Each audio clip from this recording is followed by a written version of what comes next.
reported earlier the Supreme Court will consider for the first time whether a former president is immune from prosecution for alleged crimes committed while in office. The legal question plunges the start date of a potential trial into question as the country heads into a contentious election season. And joining us now to talk more about this is Derek Muller, professor of law at Notre Dame Law School. Derek, good to see you again. We appreciate it.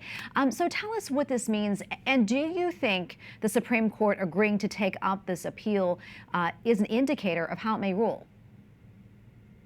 Yeah, it's always hard to know when the court takes a case what direction it means to go. There's no question that the former president of the United States being criminally charged and facing charges is a major deal. It's a major question. And even though it might have been resolved one way in the District of Columbia Circuit Court that said he had no immunity, doesn't necessarily mean the Supreme Court's going to reverse. It might mean they want to infirm because it's such a significant issue. But at the same time, I think it bodes at least somewhat promising for Trump's campaign, given the fact that the court is willing to at least hear him out and consider the arguments. Yeah, let's talk about this timeline now. Fast-tracked a little bit, but obviously not fast, as fast as probably the prosecution wants.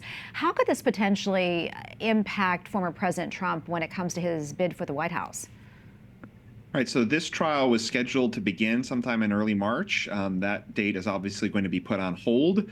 The Supreme Court is hearing oral arguments in the case in late April. It should issue a decision by the end of June. But that's a very quick turnaround to try to then send it back, assuming that he's not immune or doesn't have immunity, to send it back and try to have a criminal trial proceed ahead of the election. So on the one hand, I think it's good news for Trump's campaign that there's a little bit of a delay here. But at the same time, there's a high degree of uncertainty in the months ahead, and we might be facing a criminal trial heading into the November election. Derek, what type of impact does this case have on Trump's other pending lawsuits, if at all?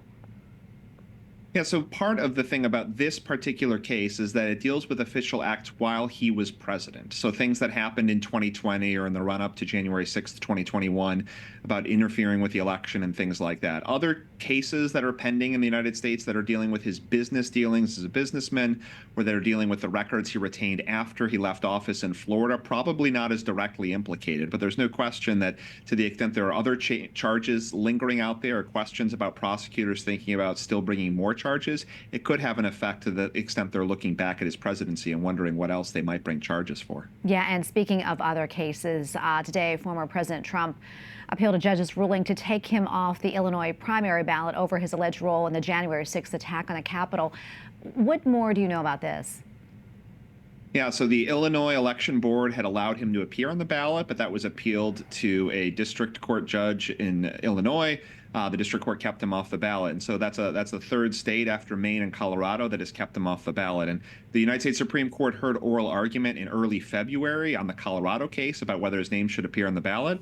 We've all been expecting a decision any day now, but the court has taken more than 3 weeks, and we're waiting to see what it has to say about the ability of states to keep a candidate off the ballot like they're doing for Trump. Well, Derek, thank you so much for coming on again and weighing in. We always appreciate it.